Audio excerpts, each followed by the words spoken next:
Hello friends, मैं अमित पुष्पम। मेरा YouTube channel take ज्ञान गंगा में आपको बहुत बहुत स्वागत है। आज आप सीखेंगे state bank, bank of India, bank of Baroda, Punjab national bank, UCO bank, central bank, ये जितने सारे बैंक हैं सारे बैंक का स्टेटमेंट निकालने के लिए। ठीक है, तो देखिए आप सिंपल सी स्टेप है वो आप फॉलो करेंगे तो आप निकाल पाएंगे। अभी जितने भी एपीएस चला रहे हैं, जितने भी पोर्टल चला रहे हैं, सारे पोर्टल में लाइव कर दिया गया है। और किन्हीं में अगर लाइव नहीं हुआ है, अगर कोई दिक्कत आ रही है, कोई समझ नहीं आ रहा है, तो आप हमसे कांटेक्ट किए, मैं आपको सॉल्व करूंगा प्रॉब्लम को। ठीक है, और सबसे बड़ी बात यह है कि कई सारे सीएसपी संचालक या कोई भी ग्राहक हो या संचालक हो, उन सबको यही लगा रहता है कि मेरे ऊपर किसी तरह का ब्लेम ना आए। अच्छी बात है।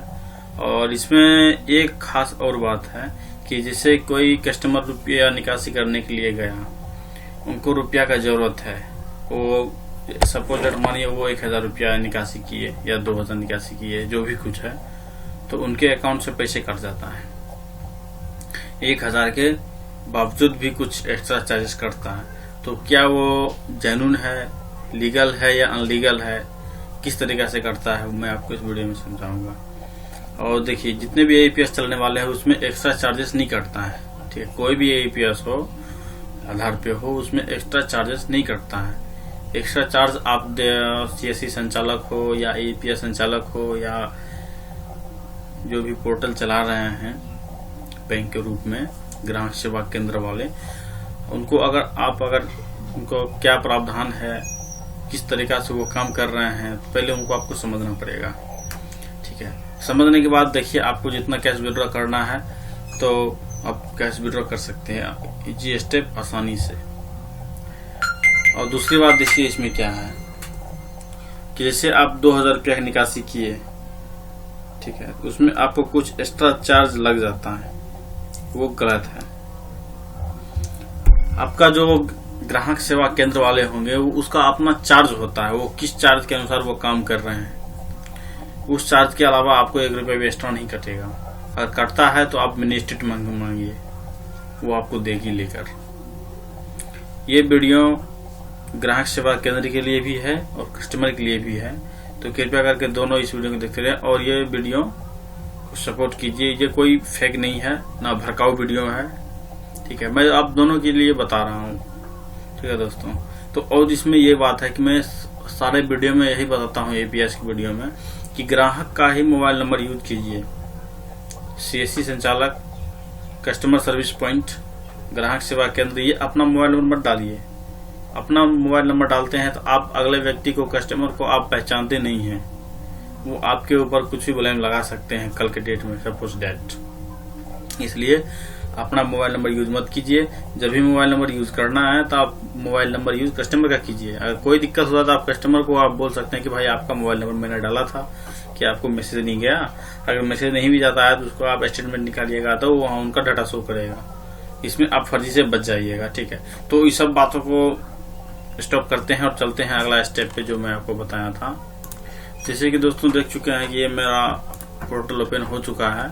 तो इसमें देखिए कि मैं आज बैंक ऑफ इंडिया का बता रहा हूँ। सेम प्रोसीजर सभी बैंकों का है और मैं सब बैंक का दिखाऊंगा भी कौन कौन सा बैंक इसमें लाइव है।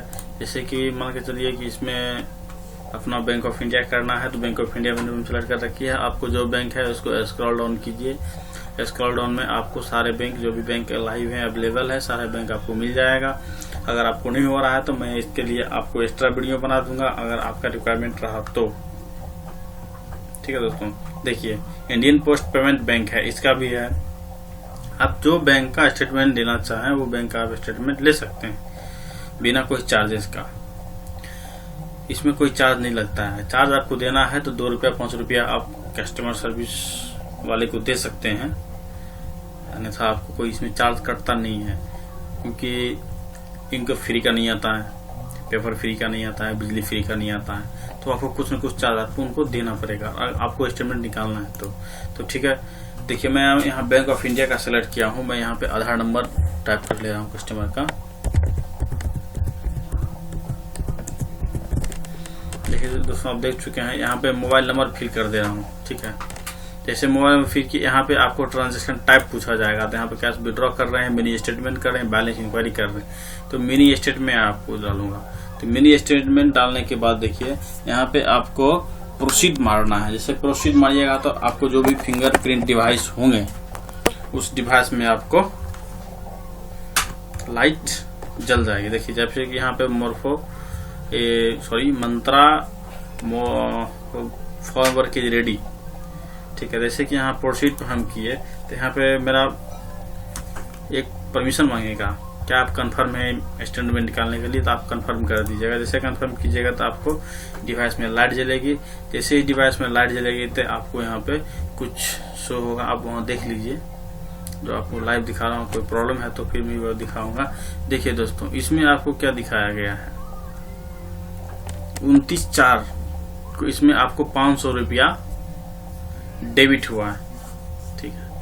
अब क्लोज अकाउंट बैलेंस में आपको बता रहा है 55,123, यानी क्लोजिंग अकाउंट बैलेंस जो भी है उसमें आपको दिखा रहा है। ये आपको मिनी स्टेटमेंट हो गया। इसमें भी आपको प्रिंटर करना चाहें तो इसमें आप प्रिंट कर लीजिए। प्रिंट करने के बाद आप कस्टमर को अपना चार्ज करके दे सकते हैं। जैसे कि यहाँ PDF डाउनलोड कर लिए। PDF डाउनलोड करने के बाद इसको ओपन करना है। ओपन में देखिए क्या बता रहा है, ये देखिए जैसे क्लोजिंग अकाउंट बैलेंस 55,123 रुपया, ठीक है। और इसके बाद नीचे अमाउंट बता रहा है मिनी स्टेटमेंट का। मिनी स्टेटमेंट में देखिए आपको नरेशन में ये आपका हो गया IMPF। इसका मतलब यह है कि आपका ये मिनी स्टेटमेंट जो आप निकलवाए हैं, मिनी स्टेटमेंट का आपका ये रेफरेंस नंबर हो गया, एक टाइप का बोले तो रेफरेंस नंबर। और टाइप देखिए यहाँ पे 500 रुपया जो हुआ है क्या चीज का है, तो 500 रुपया टाइप में आपको डेबिट किया गया है 500 रुपया आपके अकाउंट से। तो यहाँ पे 10 ट्रांजेक्शन दिखाता है, मैं आपको एक ही दिखाया हूँ क्योंकि अकाउंट का डिटेल सीक्रेट रखना पड़ता है। तो आप यहाँ पे 10 आपको दिखाएगा। जैसे यहाँ डेबिट हुआ है 500, मैं आपको एक 500 दिखा दिया। बाकी जो क्लोजिंग बैलेंस है मेरा वो बैलेंस दिखा रहा है। इसका रेफरेंस नंबर क्या है, देखिए रेफरेंस नंबर यहाँ पे दिखाया गया। और मिनी स्टेटमेंट का ये है, ये EPS का रेफरेंस नंबर आपको यहाँ पे मिल जाएगा, ठीक है।